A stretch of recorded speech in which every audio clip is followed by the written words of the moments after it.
I've been singing it for maybe 35, 40 years. My brother Gary, when we were kids, 8 or 9 years of age, he introduced me to this artist.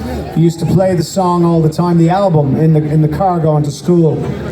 I fell in love with one song in particular, and I went and I sang this. I remembered the words, you know, off by heart. So I sang this song at the audition for Boyzone, and then I got into Boyzone, and then I sang it again on the B-side of the first single, and then we recorded it and we put it on the first album. And the first album went #1 in the UK, and we got to perform on Top of the Pops. You remember Top of the Pops?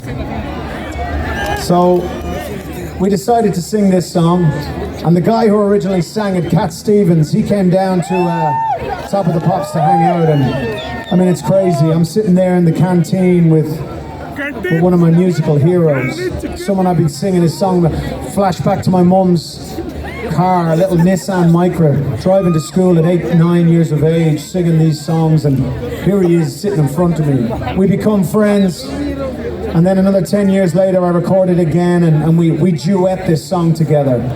This song is in my blood, it's part of me. This is Father and Son.